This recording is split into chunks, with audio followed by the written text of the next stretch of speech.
Scott Burgess with the Detroit News, and I'm here with Bill Leland at the Henry Ford Estate. And what we've got here is a 1916 Model T. Bill, if you could just walk us around the Model T real quickly, and Bill knows more about Model Ts than I ever will, and I appreciate it. A lot of people know a lot more about Model Ts than I do. I do have some facts. The Model T, as most of you know, was really one of the first, it was the first high production car ever introduced. Henry had a vision that he wanted to make cars as inexpensive as possible and let everybody that was around, basically in any kind of job, be able to afford one. And so his work on the Model T throughout its life, which went clear from 1908 through 1927, was to make it more efficiently, to make it more durable, to make it lighter, and to make it less expensive so that people could use it for almost everything. And this is the 1916 version. It's quite a bit different than the original. The original actually had all wood bodies. He went to this steel type body. Fairly early on, by 1912, he was making all the steel bodies. This car, which includes some of the original pieces that you would see on a 1908 a Model T, that would include the 20 horsepower engine, which originally was 22 horsepower engine. Right.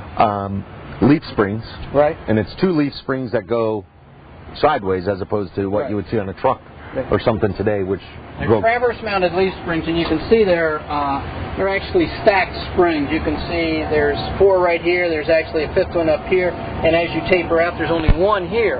So on the outside, you got a lot of motion. On the inside, it was very stiff. It was only held to the frame here in the front, and then the sides of the axle were supported only by the spring, so you could get a lot of movement between each of the wheels.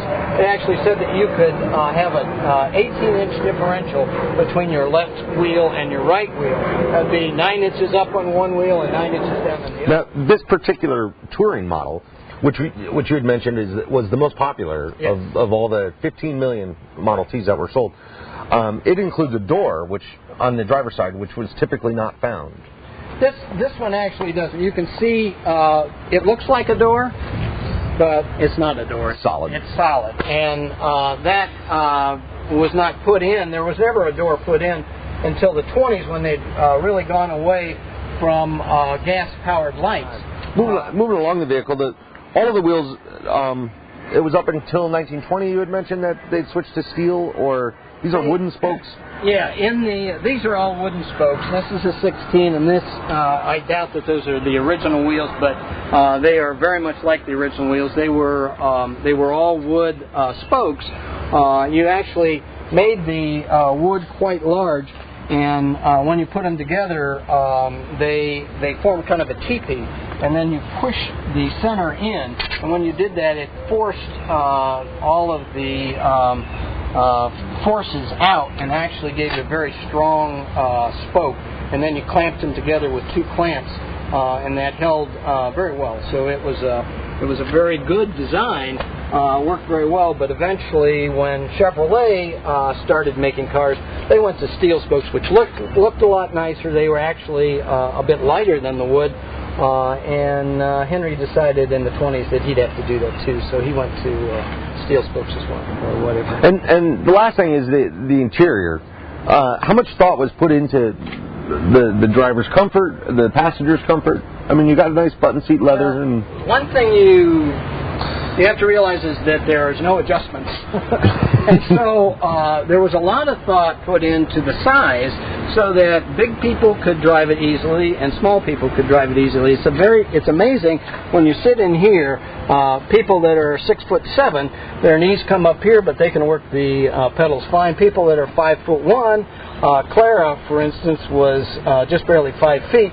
She could sit in and drive the car as well. So a lot of the stuff went into how they sized the car so that it worked for everybody. The upholstery was actually not leather. It was a fake leather, naldehyde kind of material. Had horsehair under it to soften it and spring. So there was a lot of thought going into that. But again, that was pretty much carried over from the carriages. Okay, well, anybody in Detroit shouldn't be surprised if they see some Model Ts driving around. There are actually about 300,000 Model Ts that are on the road today. Probably more Model Ts on the road today than there are Pintos, which were made a lot sooner. You said something about 1962 when we started. That's about the years of the Pintos. But there are a lot more Model Ts than almost any other car. And the reason was that it was the first car a lot of people had. They really loved it. So when they decided to exchange it, instead of getting rid of their car, which was worth almost nothing because there had been so many made, they stuck it in their barn, and a lot of collectors found those in the barns, and they revitalized them, just like this one. This was certainly not like this when it was originally found. It was probably in kind of bad shape. It was reworked, and it's in beautiful shape. Well, Bill, thank you very much for your time. I appreciate it. You're welcome.